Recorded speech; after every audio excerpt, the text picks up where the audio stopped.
आगे जब बढ़ते हैं घने जंगल के अंदर, तो रास्ते में कई ऋषि कई महर्षि उनको मिल जाते हैं और उनके साथ साथ ऋषियों के साथ साथ ये तीनों यात्रा करते हैं। कुछ दूर पर आके जाते हैं तो देखते क्या है कि बहुत विशाल नर कंगालों का एक ढेर लगा हुआ है। पहाड़ है जो आदमी का कंगाल, जो हड्डियां पसलियां, उसका एक बड़ा पहाड़ का दिखाई पड़ा।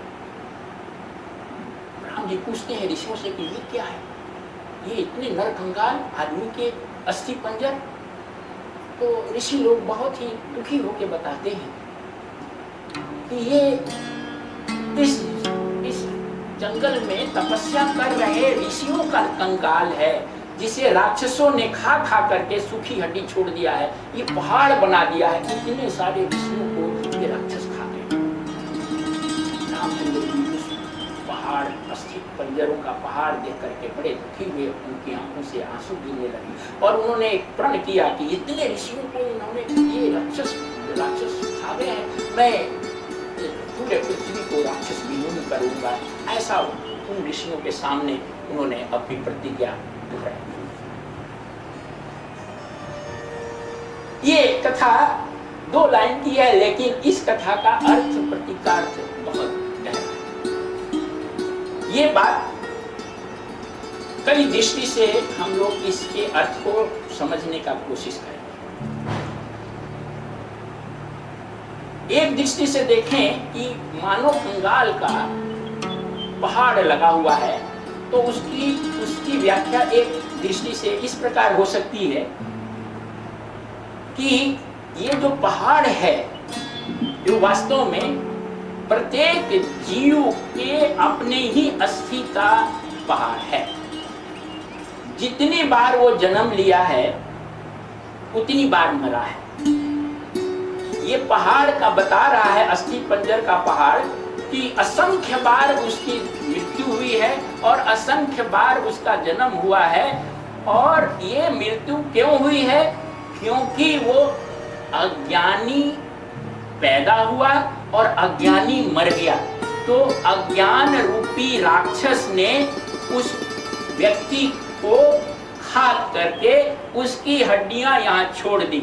अज्ञान के कारण अज्ञान रूपी राक्षस उसको हर जन्म में खाता रहा और उसके अनंत जन्म हुए, जिसके कारण हर जन्म की अस्थि पंजर को वो छोड़ता गया। तो ये इतना बड़ा पहाड़ हो गया। हम सबों का वो अस्थि पंजर है, जो असंख्य जन्मों में हमने बार बार जन्म लेकर के बार बार मर करके अज्ञान रूपी राक्षस का आहार बनते रहे और इस कारण से जन्मते रहे, मरते रहे, और वही हमारी हड्डियां जो हैं इतनी बड़ी हो गई।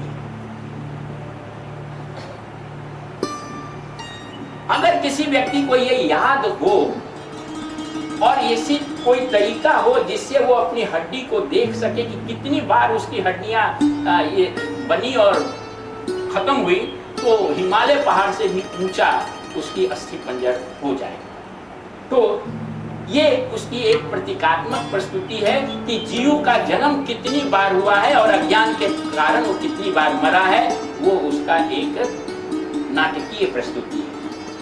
इसको थोड़ी और दूसरे दृष्टि से भी देखा जा सकता है।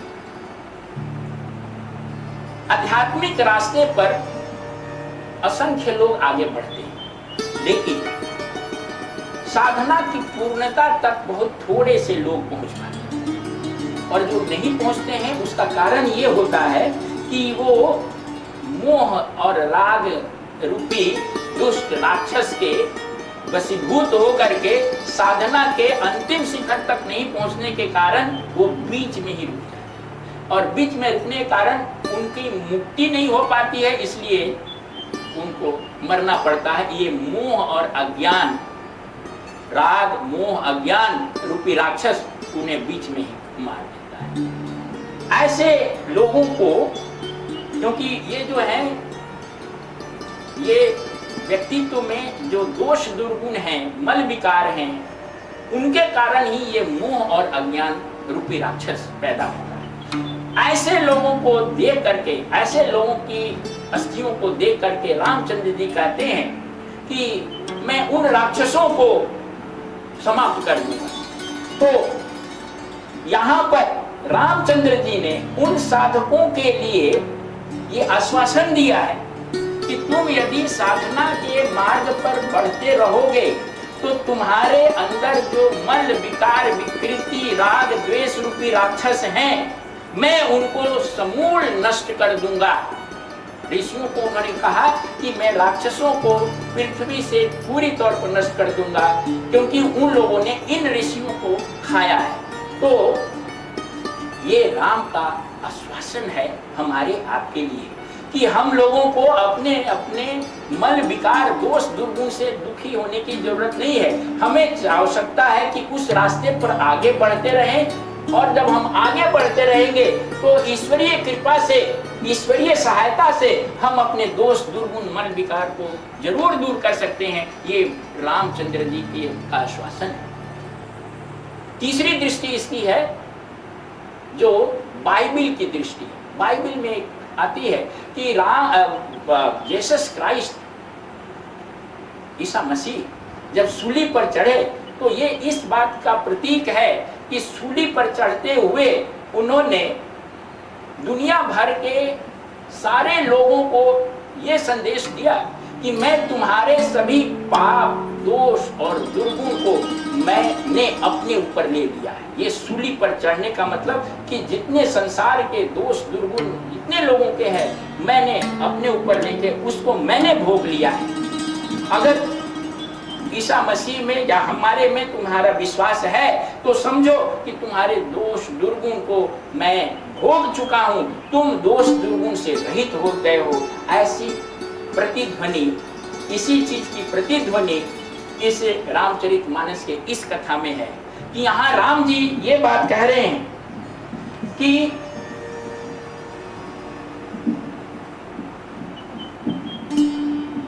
यदि हमारे में तुम्हारी श्रद्धा है, ईश्वर में यदि श्रद्धा है, तो ईश्वर तुम्हारे राक्षसों को, राम इन राक्षसों को पूरी पृथ्वी से समूल नाश कर देंगे। और जिनको विश्वास नहीं है, ईश्वर में विश्वास नहीं है जिनको, उनके राक्षस बने रहेंगे और वो राक्षस राग द्वेष हमेशा हमेशा उनको बार बार उनको खाते रहेंगे और बार बार उन्हें जन्म मृत्यु के चक्र में आते रहना पड़ेगा। तो आज यहीं तक सत्संग को विराम देते हैं।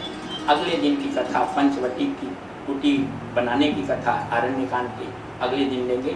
आप सबों को अपनी ओर से, आश्रम की ओर से हार्दिक आभार और धन्यवाद देते हैं कि आपने इस सत्संग में भाग लिया और हमें कुछ करने का मौका दिया।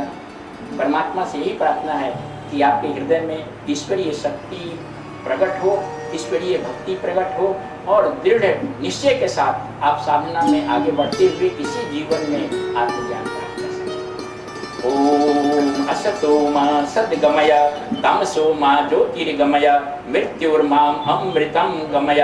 ओम सर्वेषां स्वस्तिर्भवतु, सर्वेषां शान्तिर्भवतु, सर्वेषां पूर्णं भवतु, सर्वेषां मंगलं भवतु, सर्वे भवन्तु सुखिनः, सर्वे सन्तु निरामयाः, सर्वे भद्राणि पश्यन्तु, मा कश्चित् दुःखभाग् भवेत्। ओम पूर्णमदः पूर्णमिदं पूर्णात् पूर्णमुदच्यते, पूर्णस्य पूर्णमादाय पूर्णमेवावशिष्यते। ओम शान्तिः शान्तिः शान्तिः।